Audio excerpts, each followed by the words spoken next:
অবস্থায় কি দোয়া করতে পারেন একজন মানুষ, এই দোয়াটা শিখে নেন, ইনশাআল্লাহ আপনার জীবনের সমস্ত সংকট কেটে যাবে ইনশাআল্লাহ।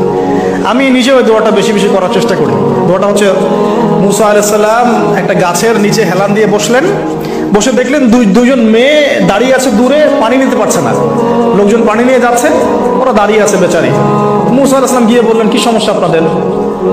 এটা নিয়ে আপনারা আবার মেয়েদের সাথে কথা বলার চেষ্টা করেন, ঠিক আছে?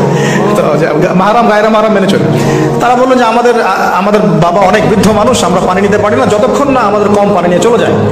মুসা আলাইহিস সালাম তবে একটু বললাম না, ফিজিক্যালি খুব স্ট্রং ছিলেন, থাকে না বডি বিল্ডার, সামনে গিয়ে কথা বলে সরো পানি দিতে দাও, তখন মানুষ একটু মূল্যায়ন করে না। তো মুসা আলাইহিস সালাম এভাবে পানি নিয়ে দিলেন এবং বাছুরদেরকে পানি পান করালেন, করিয়ে গাছের নিচে এসে বসে আছেন। বসে বসে তিনি দোয়া করছেন, এই যে দোয়াটা তিনি দোয়া করছেন, রব্বি, একটা নেক কাজ করলেন, নেক কাজ করলেন না, মানুষের উপকার করলেন, নেক কাজ করে এসে গাছের নিচে বসে দোয়া করছেন, আল্লাহ এখানে তো আমার খাবার পানি বাসস্থান কিছুই নাই, আমি কি করব?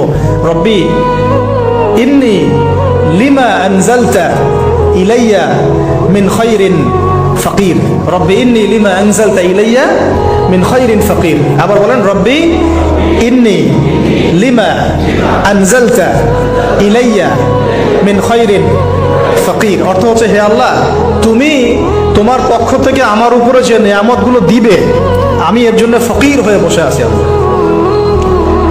অর্থ বুঝে পড়বেন ভাই, নামাজ রোজা হজ জাকাত যাই করেন আল্লাহর ওয়াস্তে অর্থ বুঝে পড়বেন। অর্থ বুঝে পড়লে আপনার ইবাদতের স্বাদ পাবেন, তৃপ্তি পাবেন, আল্লাহর সাথে কানেকশন হবে, আল্লাহর নূর পাবেন, মাআরিফত পাবেন, সত্য স্বপ্নও দেখবেন তখন ইনশাআল্লাহ। তখন শুয়ে শুয়ে সত্য স্বপ্ন দেখবেন ইনশাআল্লাহ। আল্লাহ পাক তৌফিক দান করবেন। এবার আল্লাহ পাকের সাহায্য নেমে আসলো, ওই দুই মেয়ের মধ্যে একজন হেঁটে হেঁটে চলে আসলো। এবার এই মেয়ের হাঁটা সম্পর্কেও কোরআন কথা বলেছে, সুবহানাল্লাহ। এই মেয়ে কিভাবে হেঁটে এসেছে এই হাঁটার বর্ণনাও কোরআন দিয়েছে। কোরআন বলেছে এই মেয়ে হেঁটে আসছে লাজুক পায়ে। এখন আপনি এই পুরো ওয়ার্ল্ডের মেয়েদের হাঁটা দেখেন, লজ্জা আছে? তাহলে মেয়েদের সাথে লজ্জা একটা গভীর সম্পর্ক আছে। এই মেয়ের প্রশংসা আল্লাহ পাক কোরআনে করলেন, লাজুক পায়ে লাজুক ভঙ্গিতে অবনত নয়নে সে হেঁটে আসলো। এখন আপনি খেলে যান, গোটু খেয়ে আপনাদের টুইন টাওয়ারে যান, দেখেন সবার হাঁটা চলা দেখেন। হায়া লজ্জার কোনো বালাই আছে এখানে? আমি গত লেকচারে বলেছিলাম যে আদম আলাইহিস সালাম এবং হাওয়া আলাইহিস সালাম, ইবলিস তাদের সাথে প্রথম যে আচরণ করেছে ওই ফল খাওয়ানোর পরে, সেটা কি? তাদের গা থেকে পোশাক খুলে পড়ে গেছে, মানে নগ্ন করে দিয়েছে আমাদের পিতামাতাকে। মহাবিশ্ব নগ্ন করে দিয়েছে কে? ইবলিস। তো এখন এই পৃথিবীতে আমরা যারা নগ্নতার চর্চা করছি তাদের কার এজেন্ট আমরা বুঝতে বাকি আছে? আমার কথা কি বুঝতে পারছেন কিনা? এই কানেকশন মেলানোর চেষ্টা করেন, ডটসগুলো মেলানোর চেষ্টা করেন। সামনে যাই প্রিয় ভাই, এই মেয়ে এসে বলছে আমার বাবা আপনাকে ডাকেন, আমার বাবা আপনাকে ডাকছেন। তিনি গেলেন, বাবা শুআয়ব আলাইহিস সালাম। তখন এক বোন ইনডাইরেক্টলি বাবাকে বোঝাচ্ছে যে বিয়ে শাদী দিলে ভালো হয়। এক বোন বলছে যে আপনি তো তাকে পুরস্কৃত করতে চাচ্ছেন, তাহলে এরকম কবিউন আমিন একজন মানুষকে সবচেয়ে ভালোভাবে পুরস্কৃত করা যায় তার যথাযোগ্য প্রতিদান দেওয়ার মধ্য দিয়ে। তো মেয়ের ইশারা বাবা বুঝেছেন, তিনি নিজের এক মেয়ের সাথে মুসা আলাইহিস সালাম বিয়ে দিলেন, সুবহানাল্লাহ। তবে শর্ত দিলেন, দেন মোহর কি? মোহর তো নাই। মোহর কি এবার? মোহর হচ্ছে 8 বছর তোমাকে আমার ফার্মে কাজ করতে হবে। এটা আগেকার একটা স্টাইল ছিল, সুন্নাহ। এটা এখন নাই যদিও, আগে এরকম ছিল যে দেনমোহর দেওয়ার জন্য এই একটা পদ্ধতি ছিল। যেমন ইয়াকুব আলাইহিস সালামের ক্ষেত্রেও এরকম 7 বছরের কথা আসছে, তিনি 7 বছর তার শ্বশুরের ফার্মে কাজ করেছেন। এটা নতুন ছিল না ওই সময়, এটা কমন ছিল। এখন যেমন আমাদের দেশে কমন 10 লাখ টাকা মোহর হবে, 10,000 টাকা দিব, বাকিটা সব বাকি, তাই না? এরকম আর কি কমন কিছু বিষয় থাকে আর কি। আস্তাগফিরুল্লাহ, মাফ করো বলবে, দশরাতে বলবে আমাকে মাফ করে দাও, শুরুতেই নিজের গায়রথহীনতার পরিচয় দিল। আবার এদিকে শ্বশুরের কাছে মাশাআল্লাহ মোটা আমাকে ডোনেশন নিতে চাচ্ছে, যৌতুক। বিয়ে আমাদের ওখানে মাশাআল্লাহ মানে কেনা বেচা, মেয়ে বিক্রি করতেছে আর ছেলে কিনতেছে। এবার 8 বছর পূর্ণ করা হলো, তিনি আরো 2 বছর 10 বছর পূর্ণ করলেন। এই 10 বছরে মুসা আলাইহিস সালাম নববী পরিবেশ পেলেন, অভিভাবক পেলেন, স্ত্রী পেলেন, প্রেমময়ী সন্তান ইত্যাদি সবকিছু। এবার আল্লাহ রাব্বুল আলামিন তাকে মিশরের দিকে যাওয়ার যে সময়টা এখন হয়ে গেছে, 10 বছর হয়েছে, মিশরের দিকে যেতে হবে। যাওয়ার পথে স্ত্রীর প্রসব বেদনা উঠেছে। তখন মুসা আলাইহিস সালাম আগুন খুঁজছেন। আগুন কি খুঁজছেন ভাই?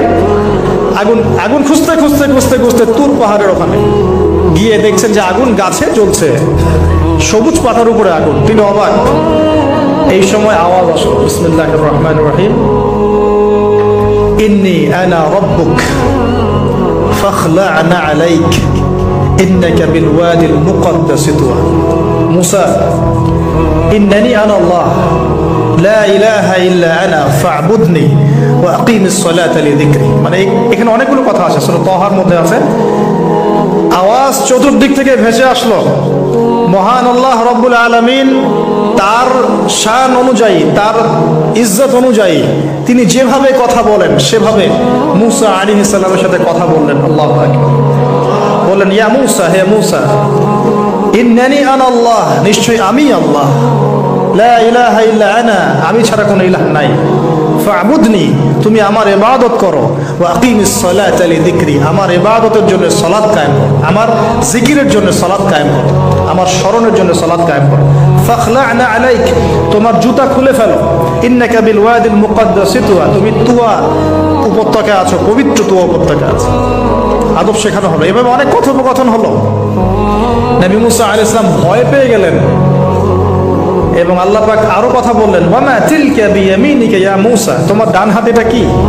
মুসা আলাইহিস সালাম বলছেন, ক্বালা হিয়া আসায়া আতাওয়াক্কাউ আলাইহা ওয়া আহুশু বিহা আলা গনামি ওয়া লিয়া ফিহা মাআরিব উখরা, এটা তো আমার লাঠি, এটা দিয়ে আমি ডালপালা পারি, আমার ওই যে গবাদি পশু চড়াই। আল্লাহ পাক বলছেন যে ছুঁড়ে মারো, আলকিহা ইয়া মুসা, এটা ছুঁড়ে মারো। ফালকাহা, তিনি ছুঁড়ে মারলেন, ফাইদা হিয়া হাইয়াতুন তাসা, এবং এটা ছোটাছুটি শুরু করলো, বড় একটা সাপ হয়ে গেল। সুবহানাল্লাহ। এগুলো কোনো গাল গল্প নয়, এগুলো আল্লাহ রাব্বুল আলামিনের মুজিজা, মুজিজাতুল কুবরা, এটা বড় মুজিজা। তিনি পিছনের দিকে দৌড়ানো শুরু করলেন সাপ দেখে, খাইফা ইয়াতারাক্কাব, মানে ভয়ে দৌড়ানো শুরু করলেন। আল্লাহ পাক বলছেন, লা ইয়াখাফু লাদাইনাল মুরসালিন, আমার কাছে রাসূলগণ ভয় পায় না, তুমি ভয় পেও না, তুমি ওটাকে ধরো পিছন থেকে, সেটা আবার লাঠি হয়ে যাবে। পিছন থেকে হাত দেওয়া হলো, লাঠি হয়ে গেল। সুবহানাল্লাহ। এবার বলছে যে তুমি তোমার বগলের নিচে হাত ঢুকাও। মুসা আলাইহিস সালাম বগলে হাত ঢুকালেন, বের করলেন, হাত থেকে টর্চ লাইটের মতো আলো বের হওয়া শুরু। এটা দ্বিতীয় নিদর্শন। কেন দেয়া হলো নিদর্শন?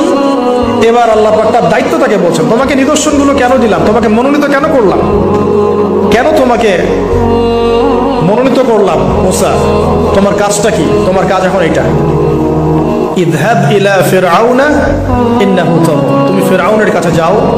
ফিরআউন সীমা লঙ্ঘন করেছে, মনে আছে ফিরআউনের কথা? সীমা লঙ্ঘন করেছে।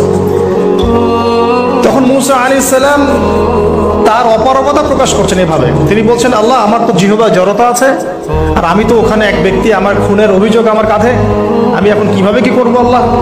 তখন আল্লাহ রাব্বুল আলামিন বলছেন, এই দোয়াটা করো। কোন দোয়া? মুসা আলাইহিস সালাম বললেন, রব্বি ইশরাহ লি সাদরি, হে আল্লাহ, আমার বক্ষ প্রশস্ত করো, ওয়াসসির লি আমরি, আমার কাজকে সহজ করে দাও, ওয়াহলিল উকদাতাম মিন লিসানি, আমার জিহ্বার সমস্ত জড়তা দূর করে দাও, ইয়াফকাহু কওলি, যাতে মানুষ আমার কথা বুঝতে পারে। আর আমার সাথে আমার পরিবারের মধ্যে থেকে ওয়াজআলনি ওয়াজিরাম মিন আহলি, আমার পরিবারের মধ্যে একজন ওজির আমাকে দাও, সাথী। হারুন আখি, আমার ভাই হারুনকে দান করো। সুবহানাল্লাহ। হারুন আলাইহিস সালামকে নবুয়ত দেয়া হলো, দুজনকে আল্লাহ পাক এখন বলছেন, ইযহাবা ইলা ফিরআউন, তোমরা দুজন এখন ফিরআউনের কাছে যাও। ফাইন্নাহু তাগা ফাকুলা লাহু কাওলান লাইয়িনা, তবে তাকে গিয়ে কর্কশ ভাষায় কথা বলবে না, নরম স্বরে কথা বলবে। দায়ীদের এখানে সুন্নাহ, দায়ীদের জন্য শিক্ষা আছে, দায়ী আলেম যারা মুবাল্লিগ তাদের শিক্ষা আছে। ফিরআউনের সামনে গিয়ে দাওয়াত দিলেও কিভাবে দিতে হবে? ফাকুলা লাহু কাওলান লাইয়িনা, নম্রভাবে কথা বলো।